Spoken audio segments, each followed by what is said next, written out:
Hello. Good afternoon. Senator Rafferty, Representative Brennan, and members of the Education and Cultural Affairs Committee.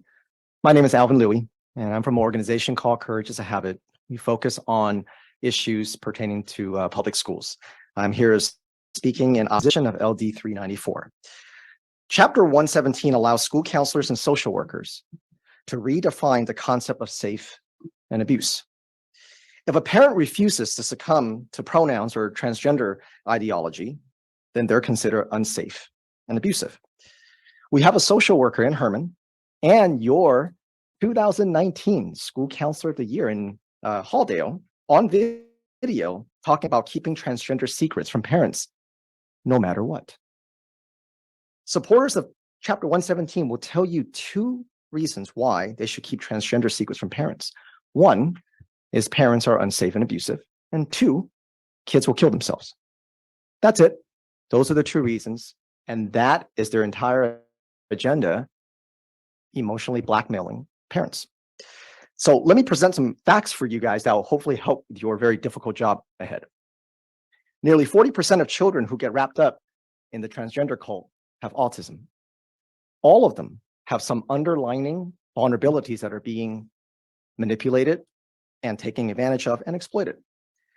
The treatment protocol of puberty blockers followed by cross-sex hormones in adolescence did not exist in the United States prior to 2007.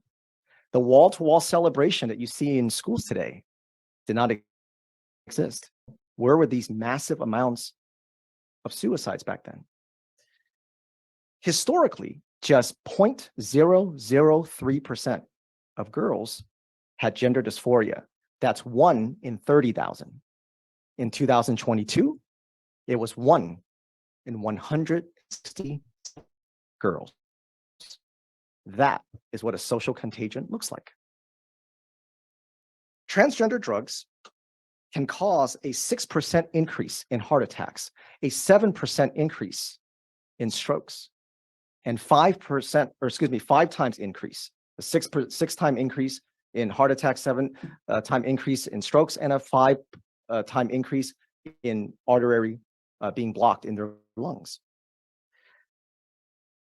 Those are keeping transgender secrets from parents. They are putting kids on a path to a lifelong. That's not safe and loving care. That's called child abuse. This social contagion largely impacts young girls, and is coming into your schools through social emotional learning. Look, the great majority of parents sacrifice a lot for their kids, just like all of you. They lovingly give their children their name. When these school counselors come in and they tell very impressionable children that they can change their name and sex, and then to tell them their parents are unsafe, that is one of the most vile and disgusting things you can tell a child. There is no such thing as a transgender child. All children are born perfect just as they are. So I urge you to vote against LD 394 and make sure that the parents and the kids have their relationships intact. Thank you. Questions? Representative Sampson. Thank you, Mr. Chair. Thank you for being here. Thank you. So my question is connected to the bill and sort of how do you see in your interpretation of the language of this bill? Sure. And of the work that you do. Sure. How do counselors and social workers lever this policy, you know, to basically keep these secrets from parents? And yeah, if you can explain that, that would be helpful. So instead of looking at this transgender ideology as ignoring underlying issues, like I said earlier, 40% of children have autism that gets wrapped up into this cult. Most of them, or all of them, will have some comorbidities such as cutting, bulimia, body images, sexual assault.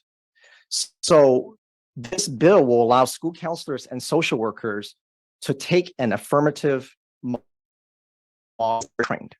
My organization did a lot of work last year on exposing the School Counselors Association, the American School Counselor Association. We went to their conferences, we downloaded their videos, and I can share all that with you guys. We went to their webinars, And so we show that that's how they're being trained. So they're not looking at exactly the story here of this woman where it said, hey, let's look at the underlying issues. And so because that's the mindset that they come in, this bill allows them redefine safe and abuse in a way that we don't look at it that way. So if I, as a father, burn my son with a cigarette, that's obviously abuse. If I don't call him by the right pronoun, according to the social workers and school counselors of today, that's the same thing. And so when you redefine safe and abuse, you don't have to change the laws. And that's the problem with 117. Thank you. Other questions? Thanks for your testimony and being with us this afternoon. Thank you. Can I ask Mr. Brennan, listen to the people and not be on his phone while they're talking? We've come a long way.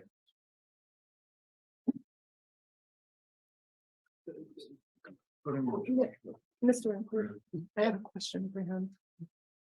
Yes, I do. Sorry. Can you explain the effects of puberty blockers? Sure. So puberty blockers, if you give it to children before Tanner stage 2, that Tanner stage 2 in puberty, even after they come off of it, most of them will not be able to experience orgasm for the rest of their lives. They have bone density issues. Earlier, like I said, a report just came out from the American College of Cardiology that puberty blockers followed by cross-sex hormones, when given, because the puberty blockers are given about age 8 or 9 or 10, around that time. There's a 6-time increase for children of heart attacks, 7 times increase for strokes, and a 5-time increase in clogging the arteries of their lungs. In other words, when you're giving puberty blockers followed by cross-sex hormones to children, especially when before they hit Tanner stage 2, you're quite literally turning them into a lifelong medical patients. A lot of the people that are going to be supporting the bill will tell you it is reversible. It is 100% not reversible, because you can't reverse back time. Once you stop puberty, and then even they come off of it later, that you can't reverse that, and you certainly can't reverse the effects that these blockers do. What they will try to confuse you with is what they call precocious puberty. There's a very small percentage of kids who go into puberty at 5 or 6, and of course that's too young. So they give them the puberty blockers for a short time until they're supposed to reach puberty, which is about 8 or 9. That's on the earlier side, and then they come off of it, and then that's controlled. One of the drugs that they give kids when it comes to puberty blockers is Lupron. If you guys don't know what Lupron is, that is the chemical castration agent they give rapists. So this is what is called gender affirming care. That's what they use. They don't say that. They don't say these things. They tell you gender affirming care is loving and safe. And that's why the language is so important, because you have to ask yourself through whose lens is these words being said to you. It's through the lens of a parent, that's different, but it's through the lens of people who really push this ideology. And that's what they do, is they weaponize your kindness. They weaponize all your kindness to co-sign into this ideology. Follow up, please, Mr. Chair. So chapter 117, is it allowing schools to use puberty blockers? It is allowing social workers to deem the parents unsafe so that they can keep the secrets and work with outside agencies to provide things like puberty blockers or like the binding. Like for example, Amber's story, you've got an organization called Out Maine here that provides it for free, that works with these school counselors and social workers. You're welcome.